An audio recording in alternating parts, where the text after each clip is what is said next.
Hola, buenas tardes. Somos Iliana León, Alejandro Alcántara. Y Nuria López. alumnos de la licenciatura en Psicología de la Universidad Digital del Estado de México. Y les damos la bienvenida a este espacio de charla donde platicaremos con la señora Marilyn Castro, a quien le agradecemos su tiempo. Debo aclarar que este es un ejercicio para la materia de procesos socioculturales y que la información aquí compartida es únicamente con fines académicos y no se utilizará para otros fines. Hola Marilyn, buenas tardes, gracias. Gracias a todos, gracias por la invitación. Mi nombre es Marlene Castro. Yo soy licenciada en computación. Trabajo aquí en México actualmente en Amazon Web Services como Solution Architect. Tengo 6 años trabajando ya en la empresa y bueno, he tenido proyectos previos en otras empresas aquí en México. Soy mamá, tengo 2 hijas, una que va a cumplir 15 años en julio y otra que tiene 10 años. Vivo en Metepec. ¿De dónde vienes? Cuéntanos, ¿cuál es tu lugar de origen? Nací en Venezuela, en una ciudad que se llama Los Teques, que queda como a 23 kilómetros de la capital, que es Caracas. Me crié allí, pero cuando ya quise empezar a estudiar, me fui a estudiar a la universidad en Caracas, pero conmutaba todos los días, iba y venía. Siempre estudié en mi pueblo. Mi pueblo es muy famoso porque son originarios los tequeños, que son como unas botanas hechas de harina, rellenas de queso, que ahora hasta con la invasión de venezolanos en México, ahora hasta se consiguen aquí en Cinépolis, en el Cinemex. Es una ciudad pequeña, en las montañas, pero muy tranquilo, ¿no? De esos en donde tú te ibas y te venías caminando de la escuela, tus papás no se preocupaban de la inseguridad, siempre la ha habido, pero era más o menos la vida así. Yo estudié en colegios públicos y tenía mis horarios así como muy, muy dispersos y entonces me movía sin problema con mi hermana, la que me sigue. Tengo otras hermanas. Mi mamá vive aquí en México, mi papá vive en Venezuela con una de mis hermanas y tengo 2 hermanas aquí que también emigraron. Dime, ¿qué es lo que más recuerdas de donde naciste? La vista desde mi casa, porque en mi casa estaba así como en un cerrito, ¿no? Una lomita. Y se veía casi toda la ciudad y sobre todo en diciembre, allá se acostumbra a hacer muchos cohetes y fuegos artificiales de esos de los bonitos, ¿no? Entonces el año nuevo era así como que, bueno, esperamos el 24 o el 31 para ver todo el show de fuegos artificiales porque a la gente allá le gusta mucho. Esa es una de las cosas que recuerdo mucho y extraño, ¿no? Oye, ¿hace cuánto llegaste a México? Yo llegué el 18 de marzo del 2008. Ya tengo 17 años viviendo aquí. Venía por un proyecto laboral en Telcel por 6 meses y mi esposo consiguió uno por 3 meses. Y nos gustó la imagen de México en el exterior, es que ahí hay mucho narco y matan gente. Y es algo que te sorprende cuando llegues, lo bonita que es la Ciudad de México, todas las cosas que consigue. Y dijimos, bueno, mientras haya trabajo, nos quedamos. Y aquí estamos. Oye, ¿fue complicado ese proceso? Fíjate que en ese momento no fue complicado porque veníamos con un chip en la cabeza de que, ay, vamos a hacer experiencia internacional y vamos a ganar mejor dinero que el que ganamos allá y vamos a poder conocer México. Cuando llegamos y vimos todo lo que ofrecía la ciudad, esos primeros meses fue muy con la cabeza del turismo, ¿no? Pero cuando empiezas, como te cae el 20, ¿no? ¿De qué estás haciendo aquí? La rutina de trabajo era muy diferente, la comida muy diferente. También el pensar de que no voy a ver a mi familia con frecuencia, sí empezó a pegarme muy rápido, ¿no? El tema más difícil fue que mi esposo empezó a trabajar y se iba de viaje.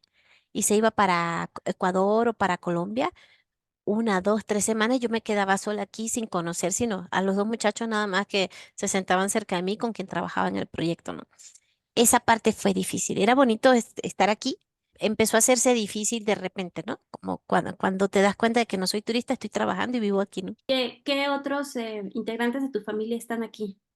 Tengo unas hermanas que son gemelas, que son mis hermanas menores, viven aquí. Suce vive desde hace más de 10 años, ¿no? Bueno, sí, como 14, 13 años ya, porque me la traje cuando estaba mi hija grande, chiquita, para que me ayudara con ella. Fue y vino un par de veces, pero ya después se quedó. Estudió la universidad aquí, ahora hace su carrera aquí. Y luego en el 2017 se vino mi otra hermana con su esposo y su niño, y ahora tienen una niña mexicana también. Ellas viven en la Ciudad de México.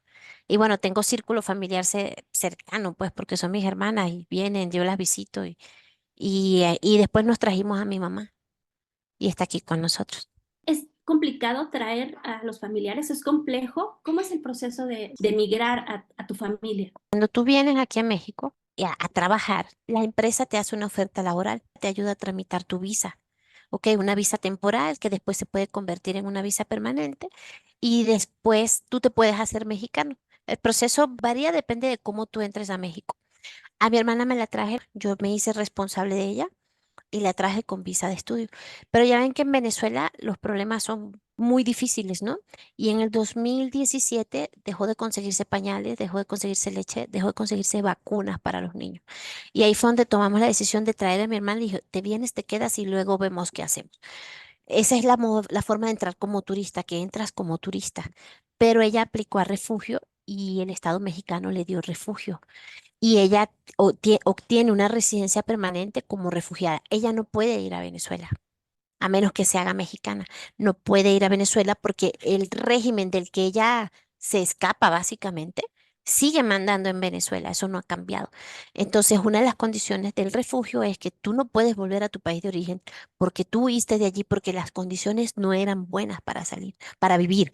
Entonces, hay distintas formas. Puedes venir como turista, te quedas hasta máximo 6 meses y luego regresas sin problema. Como trabajador, como lo hice yo, o como refugiado, o como estudiante.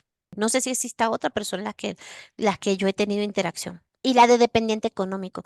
Tú te puedes traer a tu mamá o a tu papá, donde te haces responsable en tu inmigración. Mira, yo los voy a mantener, van a vivir conmigo, o yo soy responsable económico de ellos. Ellos no pueden trabajar en esa modalidad y te los traes y tú eres responsable ante el Estado. Si se quiere decir como sencillo, porque son tus padres. Entonces son personas en teoría de la tercera edad y tú eres responsable de ellos. ¿Planean quedarse a vivir en México? Pero yo no tengo planeado regresar a mi país. La verdad, yo tuve mis hijas aquí, hemos hecho una buena vida aquí familiar, tengo miembros de mi familia aquí. La verdad, mi vida empezó aquí básicamente porque nosotros nos casamos en julio del 2007 y en marzo del 2008 nos vinimos. Entonces, toda nuestra vida de familia la hemos construido aquí. Entonces, no me veo regresando a Venezuela a empezar a hacer vida familiar allá. El país que yo conocía como viví no es la realidad actual. Menciona que ya lleva algo, bueno, toda su vida marital, ya ha formado una familia aquí en México. ¿Qué es lo que le incomodaría o le disgusta o no alcanza a comprender todavía de nuestras tradiciones mexicanas? Mira, de las tradiciones, a mí de hecho me ha parecido como muy bonito cómo México lleva sus tradiciones, porque en Venezuela no es así. En Venezuela el 5 de julio, que es el día de la independencia, nos vamos para la playa. El día que muere el Simón Bolívar, nos vamos a la playa. Esa es la misión del día feriado con respecto a las tradiciones en Venezuela es nos organizamos y nos vamos a la playa. En cambio, aquí no. Aquí la gente respeta sus tradiciones. Si tú piensas en un 15 de septiembre, como la gente, yo siento que la hacen hasta más que la Navidad, ¿no? Si tú piensas en el Día de Muertos, es algo extraordinario, ¿no? Y también cómo respetan sus símbolos patrios, cómo a los niños desde pequeños les inculcan el amor a México es muy diferente a cómo lo hacen en mi país. No, no me disgusta, me gusta de México. Bueno, basándonos a las experiencias que ha tenido en las tradiciones y costumbres mexicanas, ¿nos podría comentar en base a ellas si usted ha modificado sus tradiciones y costumbres que tiene en su país con las mexicanas o cuál de ellas usted ya ha adoptado como propias? De mis costumbres como venezolana, que para nosotros la Navidad es como que el evento más grande, la sigo manteniendo y aquí en la casa se celebra Navidad a lo venezolano. De las costumbres que he adoptado, el Día de Muertos y el 15. Aquí pongo mi banderita, y mis niñas son mexicanas, entonces he tratado de mantener eso. Pongo la bandera, decoramos del 15 de septiembre y el Día de Muertos hacemos una ofrenda pequeñita, no tan majestuosa como la hacen en otras casas, pero he tratado de que mis hijas vean que nosotros nos integramos a México y ellas son mexicanas, entonces hay que ayudarlas a que mantengan la tradición. He hecho como un mix a nivel educativo de cómo nos criamos nosotros los venezolanos y a veces les algo, ay, en mi país se hace así y así la hacemos todos, ¿ok? A ustedes la hacen así, así se hace. Y también adoptamos la parte de la tradición mexicana en el 15 y en el Día de Muertos. Y el Día de Reyes. En Venezuela no se celebra el Día de Reyes. Quien te trae los juguetes es el niño Jesús. Santa Claus está vetado por el gobierno, literalmente. No puedes hablar, Ah, decir que ok. Santa trae los juguetes. La tradición venezolana es que el niño Jesús, el 24 de diciembre, te trae los juguetes. Y aquí en la casa, el 24 de diciembre, para nosotros es el día majestuoso de los regalos para los niños. Pero el 6 de enero lo adoptamos, entonces nos toca decirle, háganle una parte a los reyes y a una parte al niño Jesús. Un año no lo Ah, ok. hicimos. Un año nos fuimos a la playa y no lo hicimos. Y la verdad, que también mi hija chiquita por ahí, la verdad, llegaron a la casa, veníamos llegando a la playa y dijeron, ¿y los regalos de los reyes dónde están? Y nosotros, ¿qué? Pues se nos olvidó una sola vez y no se nos ocurrió volverlo a faltar. Y es que a la final te haces mitad y mitad. Te cuento una anécdota rápidamente. En el 2017 mi esposo me lleva de viaje y nos vamos a Nueva York. Y fuimos al Museo de Historia Natural de Nueva York. Y hay un pabellón dedicado a los estados de México. Y cuando llegas allí, estás recorriendo y dices, ay, Guerrero, y ves perdón, esculturas de Guerrero prehispánicas. Pero cuando tú llegas y ves una cabeza olmeca enorme, dices, wow, a mí me dio así como sentimiento ver todo eso, ¿no? Y hasta se me pusieron los ojos aguados y yo le dije a mi esposo, ya somos mexicanos, ya nos emocionamos viendo cosas de México afuera, ¿no? ¿Qué es lo que más le gusta a usted de nuestro país? Se parece mucho al mío. La verdad, la sociedad, solo que aquí sí avanzaron, allá no, allá se quedaron como rezagados por los temas políticos. Pero cuando sales a la calle te sientes a gusto, cuando sales a comer y son muy amables. A mí me parecía abrumador los primeros días que llegué, que estás comiendo y te preguntaban, ¿está bien su comida? ¿Están bien sus alimentos? Y a cada rato en cualquier sitio donde hay servicio, la gente te pregunta mucho cómo te va, cómo te sientes, si te gusta. Y yo le decía a mi esposo, qué invasivos son, pero después entendí que qué amables son y qué buen servicio tienen. Y en realidad es así, porque cuando visitas una casa, que no te están vendiendo nada ni nada, la gente también se esmera mucho por atenderte. Y yo digo, el mexicano es muy servicial y atento. Eso es una de las cosas que más nos gusta. ¿Cómo nos definiría a nosotros como mexicanos en base a sus experiencias? Mira, son gente muy trabajadora. La verdad, yo admiro el espíritu de trabajo del mexicano. Yo tuve que aprenderlo. En Venezuela no se trabaja así. Aquí el mexicano de verdad sale adelante porque trabaja mucho. En Venezuela dicen, estamos bien, bien complicados. Ah, pero son incapaces de sacrificar el feriado porque se tienen que ir para la playa. Aquí no, aquí la gente trabaja en feriados, fines de semana. Lo viví cuando estaba en la ciudad, yo vivía en un edificio y la ventana daba a una vecindad. Y me supuse que se habían quedado sin trabajo porque esa familia de la vecindad salió, sacó y empezó a vender las salchichas estas, ¿cómo se llama? Que son Banderillas. las banderillas, exacto. Y los veía al papá, a la mamá y a los niñitos afuera todas las noches vendiendo banderillas. Y estuvieron como 3 o 4 meses. Después dejé de verlos y dije, ya consiguieron trabajo. Aquí la gente no le tiene miedo al trabajo de salir ahí. Si estoy haciendo esto y ya no se da, me pongo a hacer otra cosa y me reinvento. Eso me gusta mucho como sociedad, que la gente trabaja mucho. ¿Qué tan complicado le ha sido conversar con otro mexicano referente a nuestros modismos, a nuestra jerga popular? No te imaginas, al principio comunicarse, primero, la forma en que hablan. Hablamos todos español, pero existe el español mexicano, el español colombiano, el español venezolano. Entonces, hacerme entender, oye, era un desafío.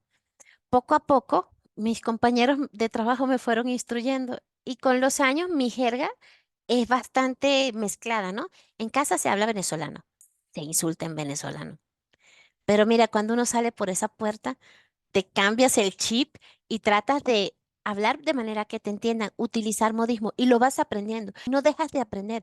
Al día de hoy, después de 17 años, siempre aprendo algo porque dicen alguna frase, alguna cosa y pregunto, ¿y eso qué significa? ¿Y eso por qué? Y ya lo vas usando. Al principio no entendía los programas de chistes y ahora, mira, yo me veo un Franco Escamilla y me muero de la risa, ¿no? Antes no, yo los veía así, le decía a mi esposo, yo no entendí, explícame. Me acordaba del chiste y le preguntaba a algún compañero de trabajo, oye, ¿y esto qué es lo que significa?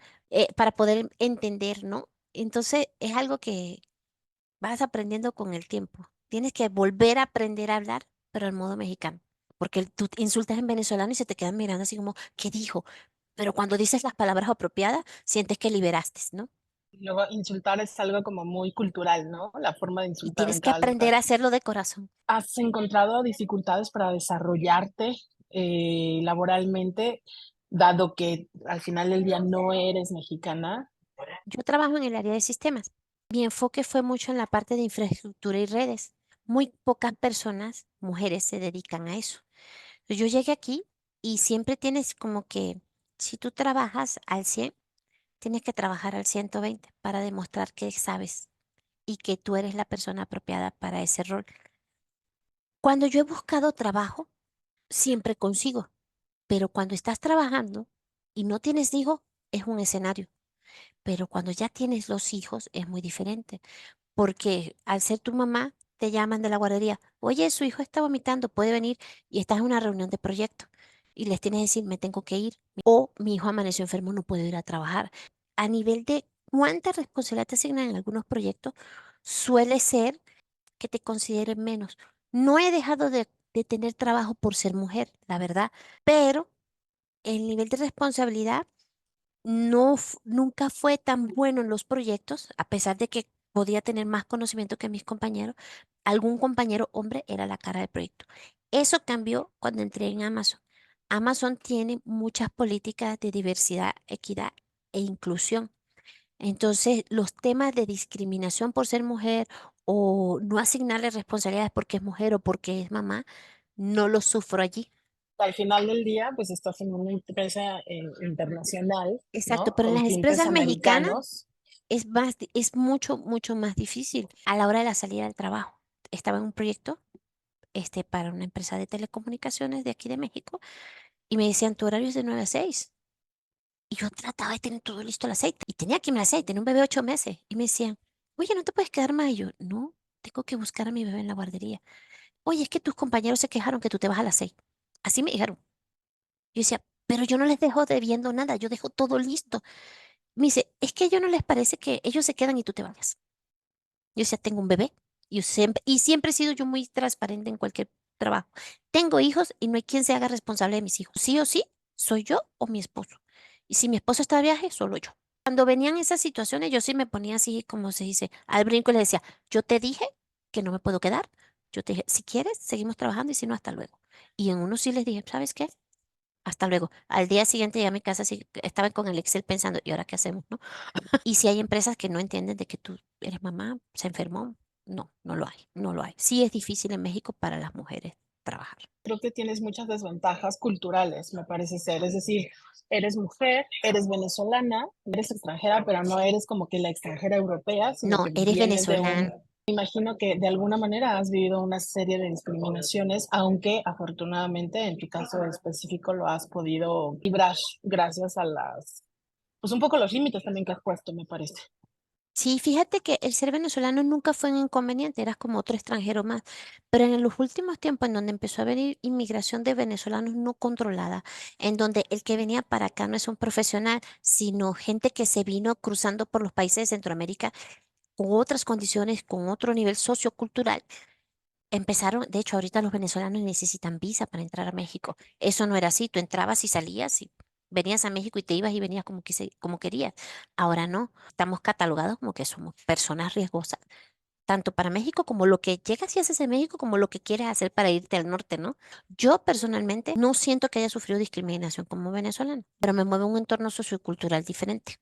Hay usos, tradiciones y costumbres que sí o sí, digo, ya nos contaste algunas, pero otras que sí o sí tú tratas de mantener para no olvidar tu país, no olvidar tu raíz. O sea, entiendo, estás muy contenta en México, pero aún así me imagino que arraigas cosas. ¿Cuáles son esas cosas que arraigas tú y la gente que está alrededor tuyo de origen venezolano? En casa se come venezolano, se habla venezolano y también vemos youtuber y gente que es de Venezuela y les muestro a las niñas, mira, así es mi país, así es esto. Yo no he tenido oportunidad, sino de una sola vez de llevar a mi hija mayor a Venezuela y a la otra no conoce Venezuela. Por temas laborales, por temas económicos, no es fácil viajar para allá. Entonces, yo he tratado de mantener cómo se vive en casa como venezolano. He adoptado algunas cosas mexicanas como que el fin de semana vamos y comemos chilaquiles o tenemos ¿qué vamos a comer hoy? Cenamos tacos, ¿no? Hoy es día de tacos, ¿ves? Con la parte de la comida mantener un mix, ¿no? También compramos cositas picantes y todo esto. Tradiciones de cómo vivimos, se vive muy similar, créeme. Cómo sobrellevamos las reuniones, las primeras fiestas que iba a México y decía, no mames, de verdad, decía yo, esta música no me entra no le entra el ritmo para bailar, la banda y eso, toda, hasta el sol de hoy, yo tengo que ver bien cómo bailan todos y así le doy. Nosotros a nivel musical, el gusto es salsa, merengue, cumbia, pero la forma en que la música aquí, más hacia el norte, ese tipo de música, el ritmo no me entra, pero no me molesta. Hasta bailo el payaso del rodeo también, el tema de la integración cultural. Pero si tú ves una reunión aquí en mi casa y vienen solo venezolanos, Solo vas a escuchar música de la que normalmente escuchamos allá, grupos venezolanos, de salsa, de merengue, sobre todo de salsa. Escuchamos mucha salsa, ¿no? Y la forma en que bailamos. Y también los chistes, ¿no? Porque a veces pasa lo mismo. Si tú invitas a un amigo mexicano a casa y hay muchos venezolanos en la reunión, a veces no entienden los chistes. Me toca explicarlo. Pero igual me pasa a mí. Entonces, sí, hemos tenido amigos aquí en México, los tenemos, pero sí son como más contaditos, ¿no? Y las reuniones aquí en Metepec, así son, hay varios venezolanos que viven aquí en la zona. Mi esposo tiene un grupo de, una banda, pues él canta y tiene otros que él toca la batería y son venezolanos también. Y entonces nos reunimos así de vez en cuando en la casa de algunos, nos vamos rotando. ¿Cuáles serían los conceptos que tú sí o sí vas a seguir manteniendo presentes para que recuerden siempre que vienen de sangre venezolana? ¿Qué sería como que uno, lo que haces y dos, lo que te gustaría que siempre mantuvieran en la sangre? Parte de la que nos hace muy venezolanos es la comida, ¿no? Las arepas. ¿Sabes? ¿Ustedes comen arepas o sí o sí? Ellas me las piden, ya las saben hacer. Y la tradición de la Navidad. El 24 es en familia, ¿no? Y hacer tu plato navideño, que hacer las hallacas, que son como los tamales parecidos a los tamales oaxaqueños, es una preparación familiar. Alguna casa se escoge, normalmente la casa de los mamás o las papás, pero ahorita es mi casa. Entonces es que la familia se reúne por 2 días a hacer la comida que vamos a comer en Navidad. Porque se hace, se congelan y ya después te los vas comiendo y terminas lleno de masa todo el mes, ¿no? Pero esa parte de la tradición de la Navidad es lo que no me gustaría que se pierda, ¿no? Que conserven la tradición de unirse en Navidad y hacer la comida. Eso sí me gustaría que no se pierda. En estas tradiciones que estás manteniendo en tus hijas, dentro de la parte culinaria, ¿haces algún tipo de mezcla Arepa de cochinita gastronómicas? pibil. Eso sí es rico, es muy rico. Pero el resto de las arepas las comemos, la estilo de las arepas no llevan picante. Si alguien quiere ponerle salsa picante, de hecho, tú vas a los restaurantes venezolanos y puedes encontrar que te ponen salsa de habanero. Y sí quedan ricas. Yo no, yo me como mi arepa de la forma tradicional. Pero la arepa cochinita pibil se las recomiendo. ¿Has intentado una arepa de suadero? No, Tal vez valdría la pena. el suadero es rico, el taco de suadero me encanta. Y con salsa verde. Soy más amante de las salsas verdes que las rojas. Me llevo la Oye, recomendación. escuché que dices que México se parece muchísimo a Venezuela. ¿Dónde dirías tú, Venezuela se parece a México en ABC? La gente es muy noble. De verdad, sin conocerte mucho, son muy prestos a ayudarte. El venezolano también. Pasa que el venezolano hasta llega a ser invasivo. Si va a tu casa, se mete en tu cuarto y te abre el refri, ¿no? ¿Mm? Pero el mexicano es muy solidario, la verdad. Siempre, lo recuerdo mucho cuando yo estaba embarazada de mi hija, la grande, mi esposo se iba de viaje y me quedaba yo solita en el depa. Y los vecinos siempre estaban pendientes de mí. Me iban y me compraban el garrafón de agua. Se iban al Liverpool y compraban dulce y me traían. Y gente que no te conocía mucho, sino que son el vecino, ¿no? Pero esa parte me gustó mucho. Y también cuando mis hijas entraron a la escuela, cómo eran las maestras conmigo, el trato, también la curiosidad, ¿no? No habían tenido nunca papás venezolanos en la escuela en esos tiempos, ¿no? Ahorita siempre consigue, pero en aquellos tiempos no se conseguía. Y la verdad me decían, me preguntaban mucho y eran como muy curiosos y respetuosos, ¿no? Es esa parte que siento que es muy bonita del mexicano, cómo son de solidarios y preocupados por las otras personas, ¿no? Eso me gusta mucho, de que cuando se hacen tus amigos son muy buenos amigos, ¿no? Arraigas mucho tu país en tu casa. ¿Estoy en lo correcto? Es correcto, y fíjate que yo creo que ustedes también como mexicanos, cuando van fuera de México, nunca van a dejar de extrañar cómo viven aquí, cómo comen aquí, cómo se desenvuelve la sociedad aquí, por muy bonito que sea en cualquier otro lado. Lo he vivido en experiencia cuando he tenido que viajar y encuentras mexicanos, vas a encontrar en todos lados. No importa qué país vaya, te vas a encontrar alguno en el avión o en el tour o en algún lado. Y siempre, mira, te tengo una anécdota antes de cerrar. Cuando me fui a luna de miel, llegamos a España. Estamos entrando a la fila de inmigración y los de adelante eran mexicanos. Traigan un poco de chiles encurtidos en sus maletas, ¿no? Y lo he vuelto a ver, no una vez, sino varias veces. Y en el vuelo de un mexicano siempre está tratando de llevarse sus chilitos y sus cosas. Entonces, yo creo que eso es muy de la sociedad latina, mantener tu arraigo con tu país sin importar a dónde vayas, ¿no? Yo te agradezco muchísimo. Ha sido un placer conocerte. Bueno, señorita Marlene, muchas gracias por su fina atención, por su tiempo, su dedicación que nos brindó. Gracias, Sí, Marilyn, qué chulada. Y yo pensé mucho en ti porque me acordé de este diciembre que Las hallacas. las hallacas y Omar me enseñaba las fotos de que cocinaron y cocinaron y hicieron y Como muchísimo. 250 hicimos el último diciembre. Wow, o sea, Marilyn siempre estás como muy pendiente de transmitirles sus orígenes, ¿no? Sus raíces y que no las olviden. Gracias a ustedes por haberme invitado a este espacio. sí, Ahí claro. andamos, sí, el corazón dividido. Me hubiese gustado votar hoy, pero todavía no me he hecho mexicana oficialmente, pues, a nivel legal. Igualmente. Gracias, Gracias, Marilyn. igualmente. Bye bye.